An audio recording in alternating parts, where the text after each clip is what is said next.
Good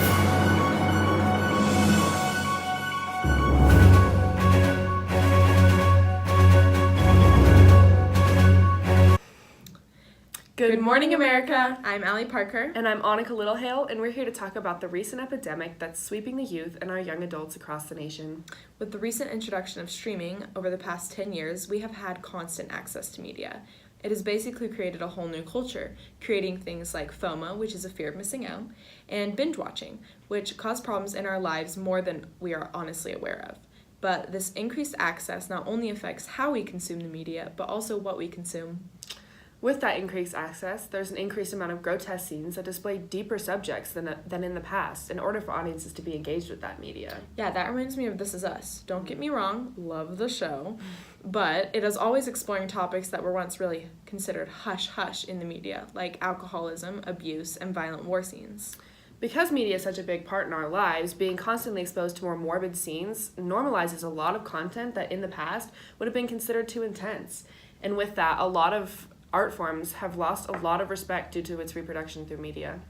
Yeah, now that it is normal for people to be exposed to those certain things, we accept those behaviors as normal even though they may not be. And it allows us to feel that we don't have to take action or take control of our own circumstances because it's portrayed as accepted or normal in the media. Why don't we take it to the streets and find out how it's affected some of our college youth? I'm Chloe Nicholson and I'm here on the University of Nevada campus to interview some students. Let's see what's up. What kind of media do you indulge in? Instagram, Snapchat, Twitter, TV. Perfect. How many hours do you think you spend a day watching TV or movies? Oh, way too many. 3 maybe? 3? 3 Okay. to 4. Do you think it has any impact on your day-to-day life? Yes, I'm very unproductive. Perfect. Incredibly. Do you find the portrayal of mental disorders or illnesses in the media upsetting? Yes. Perfect. Do you know the difference between high and low culture? And if you could you give an example? I don't know. Perfect. So, what kind of media do you indulge in? Instagram, YouTube, Twitter, Snapchat, all the above. Perfect. How many hours do you think you spend a day watching the TV or a movie? Probably 1 or 2. Do you think it has any impact on your day-to-day life? Yes. How so? Well, I just believe that like social media in general creates like this unrealistic standard, and you see that all over Twitter and Instagram.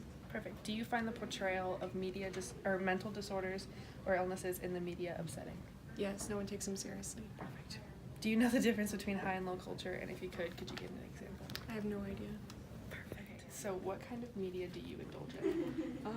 Like social media, so like Snapchat, Instagram, and Twitter, and then also like Netflix and Hulu.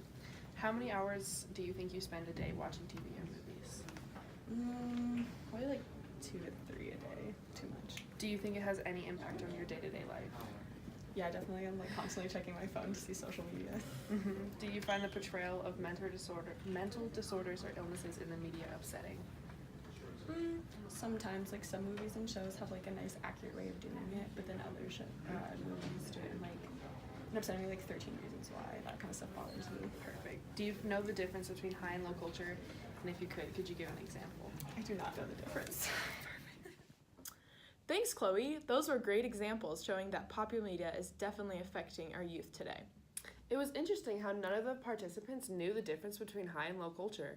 I think that serves to show that the lines really have been blurred between what is high and low, and that it really does have an impact on certain subjects and how they're viewed through the media. For sure. We actually have someone in the studio that came to talk to us today about her personal addiction to popular media and how this affects her life and outlook on culture. Let's go see what she has to say. Thanks, guys. I'm here with Addison Gibson for her to talk about her problem with media consumption. Thanks, Chloe. It's good to be here. So let's jump right into it. How long has your problem been going on? Well, honestly, probably it started when I was about 14 years old. I binge watched Gossip Girl for the first time, and I think it got me hooked in a way. I just have never stopped watching shows since then. My gosh. I know. What impacts would you say it's had on your life? I'd say it almost consumes me in a way.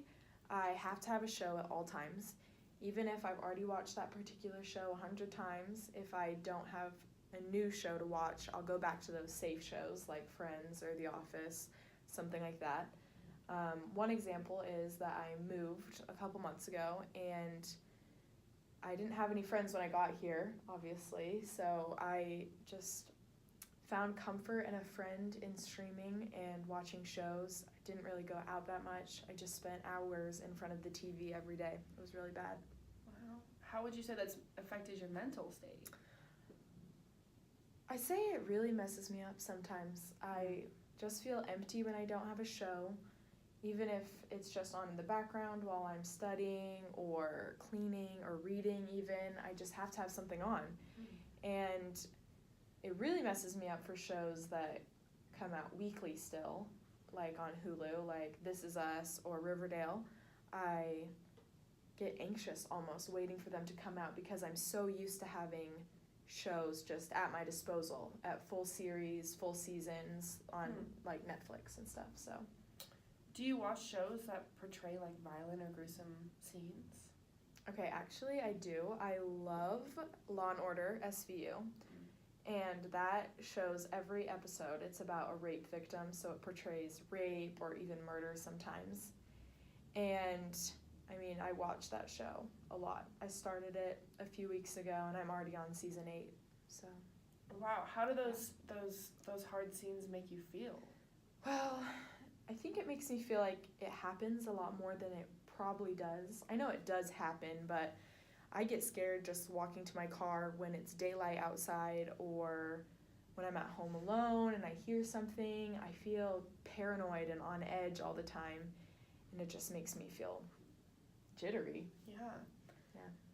Has there been any media that's like surprised you when you've watched it? Yeah, so I'm in a dance appreciation class this semester, and so I decided I'd watch some Black Swan because it shows ballet, and I thought it'd be like just a fun background thing that I could put on light, you know? Well, little did I know, it's terrifying. Has some really gruesome and violent images. I really couldn't even finish it because it was just not at all what I was expecting.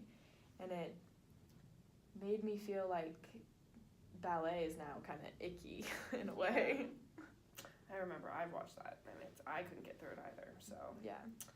how does that make you feel or view the art form as ballet? Well, before I viewed ballet as some sort of like fancy or graceful, beautiful, innocent sort of art form, but now every time I watch ballet, I can't get those images out of my mind. It's kind of ruined it for me in a way.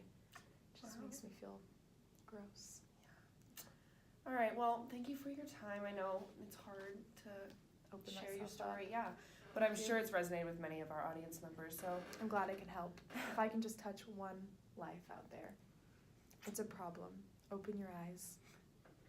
all right, well, let's take it back to the studio with Annika and Allie and see what else is up.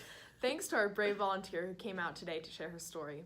I think that was a perfect example of how deep and personal these addictions to streaming can get, and that most of us are affected by it without even realizing. Because there's so many outlets of media, producers of movies and shows are trying to stand out, and in that they produce scenes that are conversation starters. As they say in the industry, all publicity is good publicity if they spell your name right, and that's why horror scenes have become so prevalent. People may talk bad, but only those movies and shows with a lot of talk can make it. That makes sense and explains why we are seeing dark portrayals of realistic events, and because of our dependency on media, we convince ourselves that these things are normal. That's a good point. Is there any way that we can gain this culture back or not feel so dependent on our shows? I think that there are some ways that we can take control and give ourselves some freedom from the media. Things like setting a screen time limit on your phone, or setting an episode limit for yourself in a day or a week, or just when you're watching media, realize that what's normal for a fictional character might not be normal for you. I think just talking about it puts us on the right track to reversing the negative effects of media. And to our audience out there, thanks for watching and have a great day. We'll see you next time.